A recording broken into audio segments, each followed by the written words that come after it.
세상의 시류에 흔들리지 않는 길, 세상의 시류에 흔들리지 않는 길이라는 제목으로 말씀 전하겠습니다. 시편 26편을 형식적인 측면에서 살펴보면 개인 애가시입니다. 자신의 무죄를 호소하는 무죄 천명시다라고 할 수가 있겠습니다.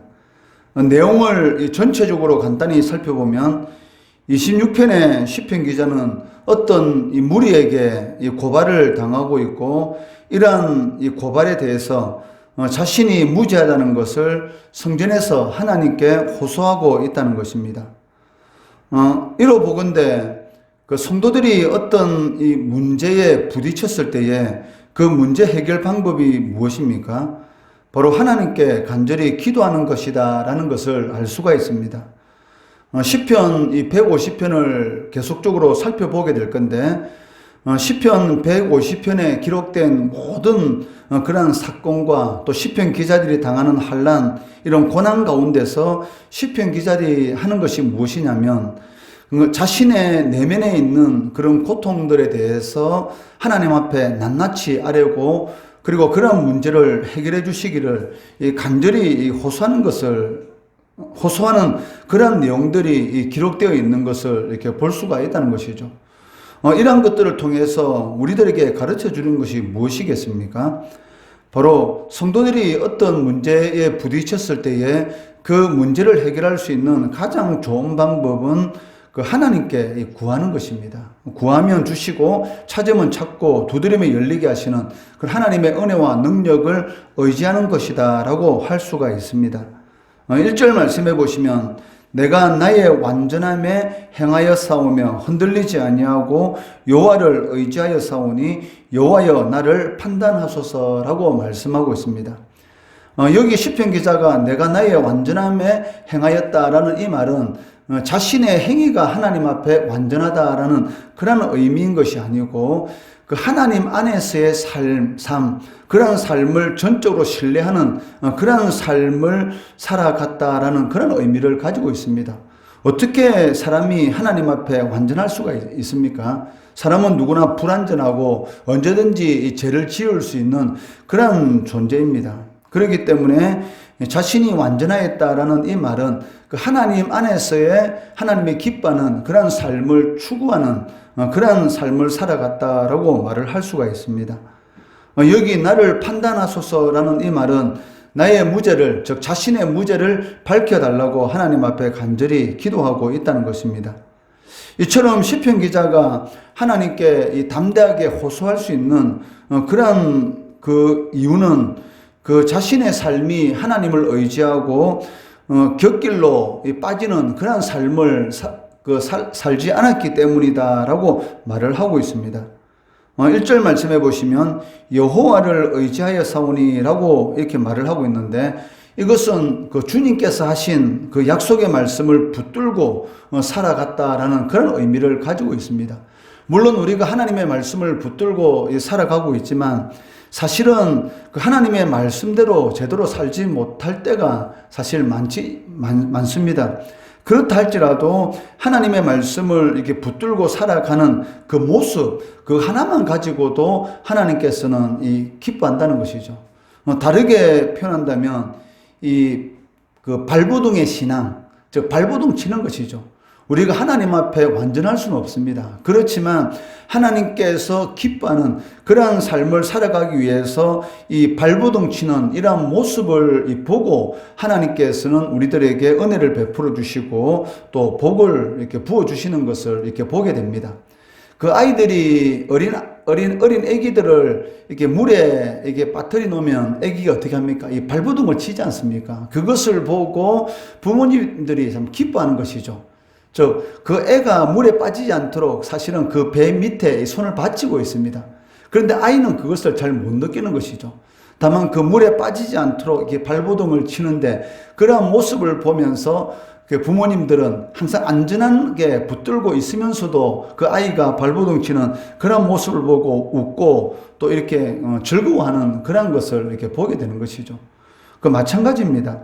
우리가 하나님의 말씀대로 이런 세상이라는 그런 이런 물 가운데 빠질 것 같은 그런 고통 가운데서 이 발버둥 치는 그런 모습을 보고 실질적으로는 하나님께서 우리의 배를 이렇게 바치고 계십니다.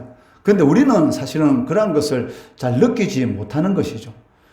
그걸 느끼지 못한다 할지라도 그러한 하나님의 말씀대로 살아가려고 하는 그런 모습을 보고 하나님께서는 기뻐하시는 것을 보게 됩니다.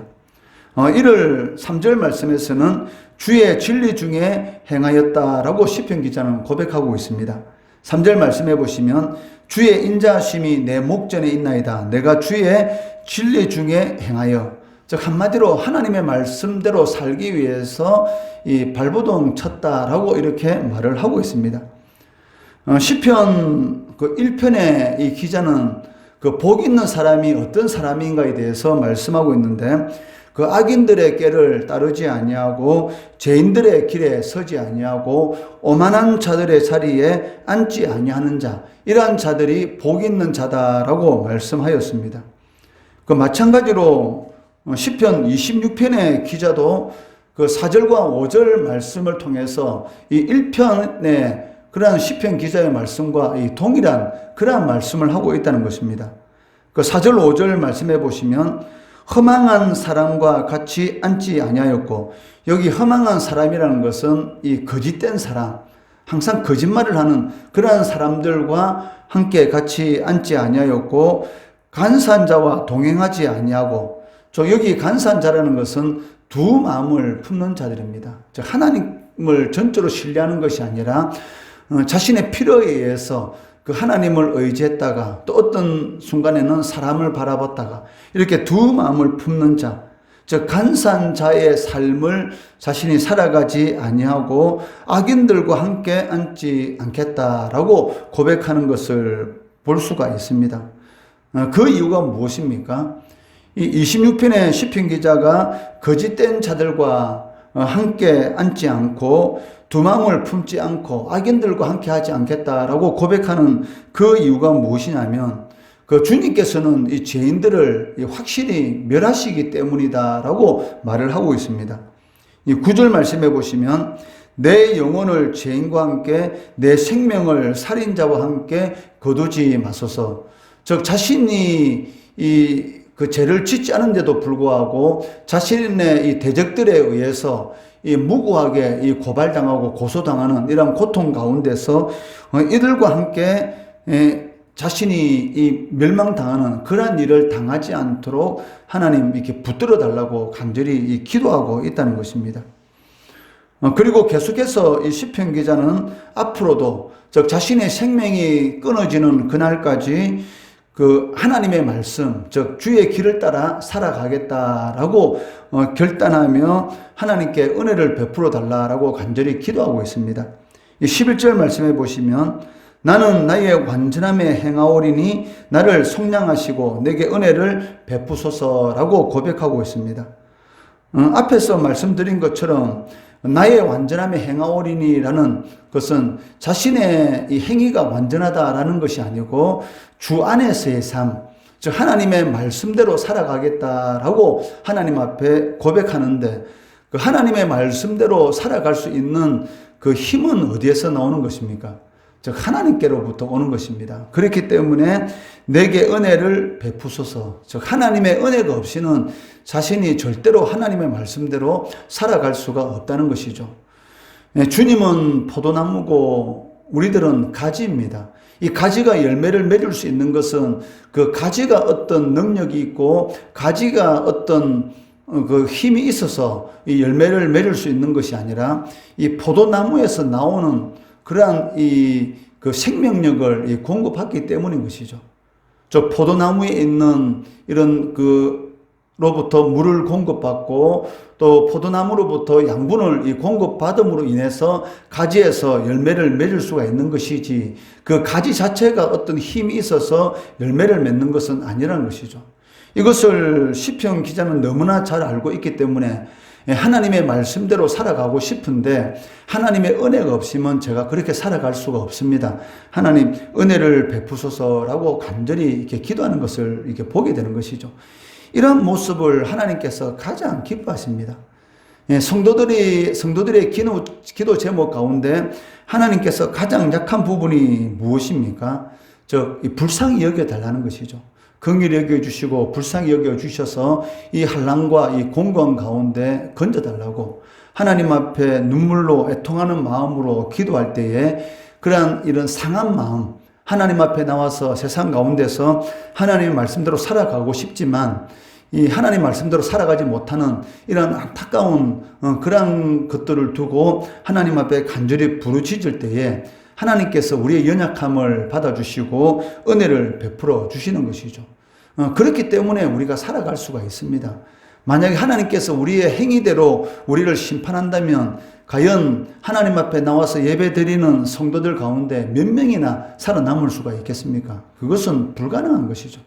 하나님께서 연약한 우리들을 불쌍히 여겨주시고 그래도 하나님의 말씀대로 살아가려고 하는 그런 모습을 보고 이 은혜를 베풀어 주신다는 것입니다. 시편 기자가 이 흔들리지 않는 이런 대적과의 이런 싸움 가운데서 억울하게 고발을 당하는 그런 상황 가운데서 흔들리지 않는 우리도 이러한 삶을 살아갈 수 있지 않습니까? 이웃들을 통해서 아니면 가장 가까운 사람들을 통해서 어떤 때는 이 배신을 당하는 그런 일을 당할 수가 있고 또 무고를 당하는 그런 일을 당할 수가 있지만 그러한 삶 가운데서도 흔들리지 않을 수 있는 것은 지속적으로 하나님을 의지할 때만이 흔들리지 않습니다. 왜냐하면 하나님은 무엇입니까? 하나님은 반석이시다. 즉 반석 위에 지은 집은 아무리 폭풍우가 친다 할지라도 흔들리지 않는 것이죠.